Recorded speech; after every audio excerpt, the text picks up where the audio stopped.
퓨전 음식 좋아하시나요? 오늘은 저에게 퓨전 음식 같았던 책, 물고기는 존재하지 않는다를 소개해 드리려고 합니다.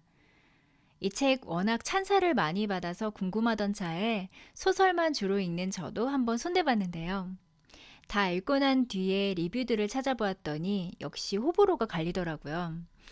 아마 과학이나 전기, 에세이에 관심이 있지 않으시다면 초반에 등장하는 데이비드 스타 조던의 일대기부터 크게 흥미를 못 느끼실 것 같아요. 저는 그랬거든요. 그럼에도 불구하고 중후반부에 반전을 너무 강조하기에 여러 번에 걸쳐 끝까지 읽어본 책입니다. 오늘은 저와 같은 이유로 이 책에 흥미를 못 느끼실 분들을 위해 앞부분 약 책의 4분의 1 지점까지의 데이비드 스타 조던의 일대기와 그에게 영향력을 미친 인물들을 정리해보는 시간을 가지려고 합니다. 반전이 있다고는 하지만 이 앞부분들을 놓치지 않고 세세히 들여다보신다면 힌트들을 얻으실 수도 있을 거예요. 이 책의 대략적인 정보나 흐름이 궁금하신 분들에게 도움이 되시길 바랍니다. 하지만 어떠한 정보도 얻고 싶지 않은 분들은 이 영상을 피해주세요. 시작해 볼게요. 혼돈. 마구 뒤섞여 있어 갈피를 잡을 수 없음 이란 뜻이죠. 프롤로그에서는 이 혼돈에 대한 이야기를 하며 시작합니다. 프롤로그.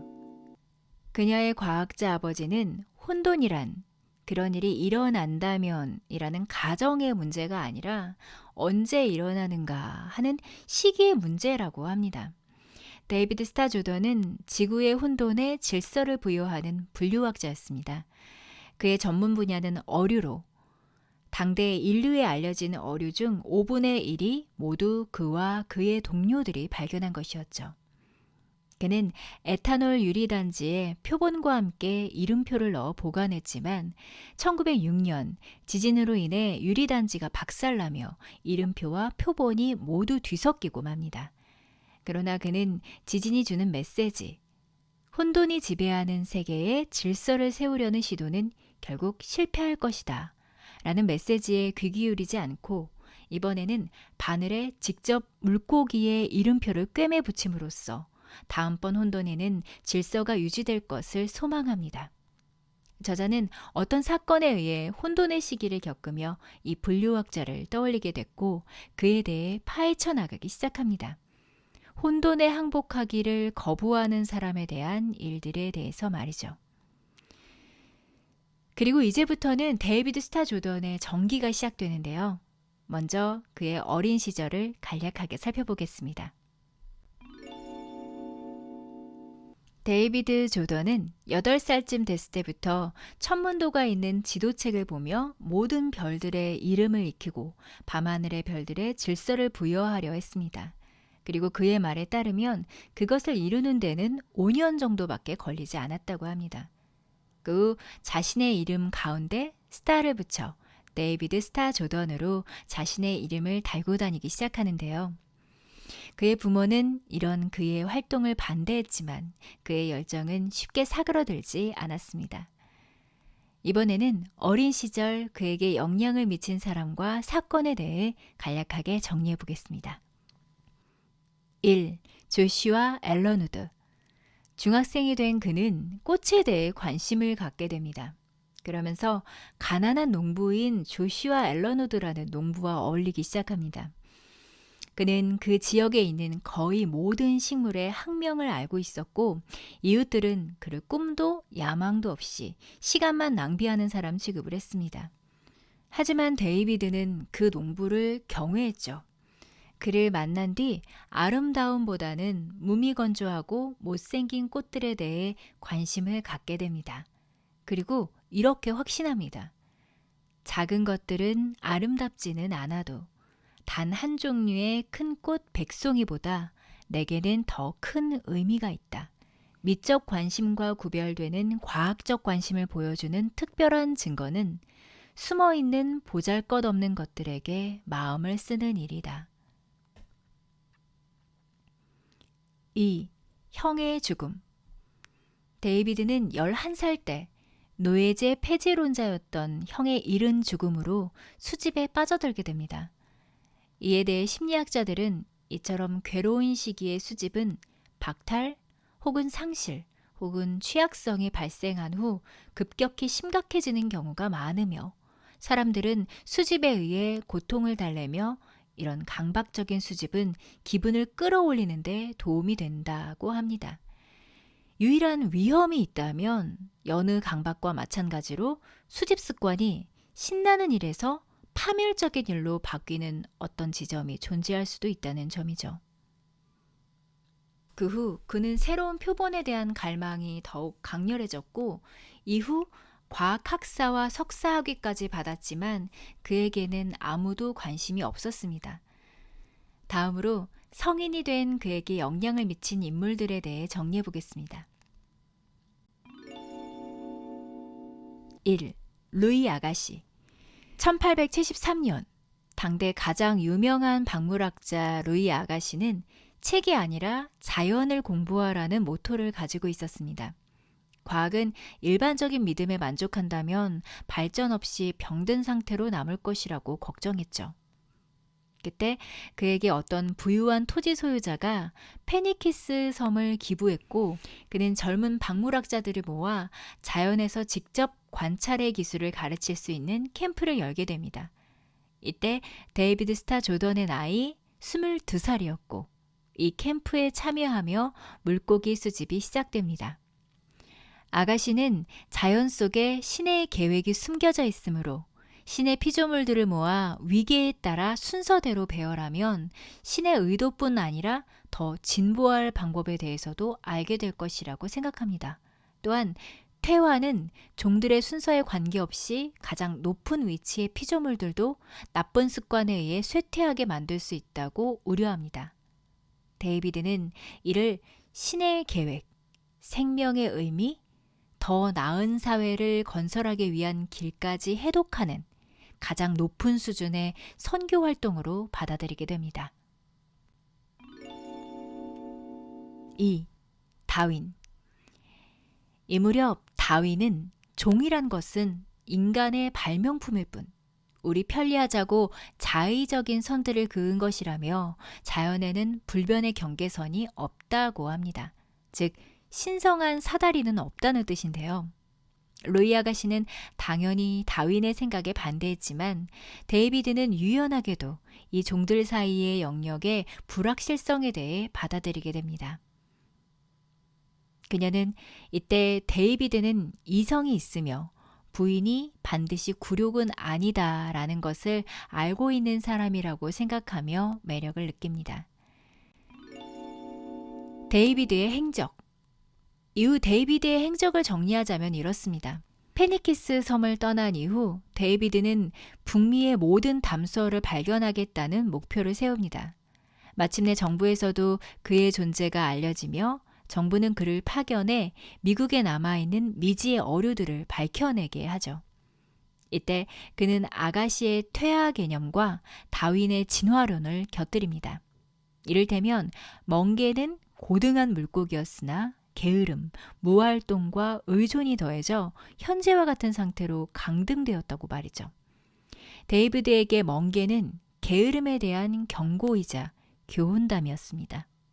그는 자신이 총애하는 학생과 함께 어류종들의 목록을 만드는 일을 하며 낚시꾼들이 먹이를 잡는 방법까지 연구합니다.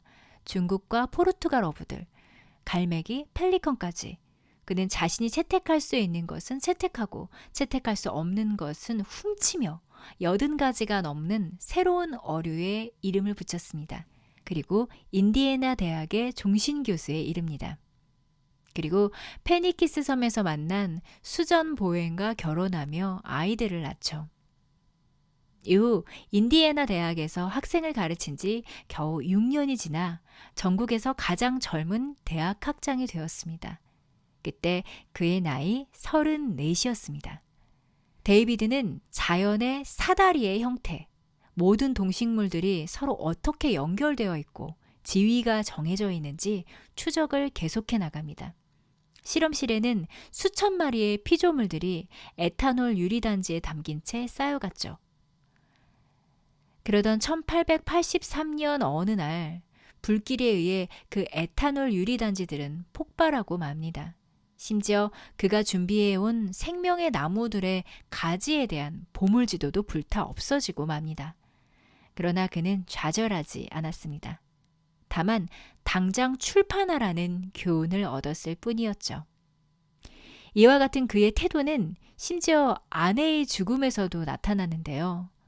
그는 아내의 죽음에도 신속하게 움직이며 장례를 치릅니다. 그리고 2년도 채 지나지 않아 새 아내를 얻으며 두 자녀들은 기숙사로 보내버리고 새로운 아내와 함께 수집 원정을 떠납니다. 이렇게 그는 낙천성의 방패를 갖추게 됩니다.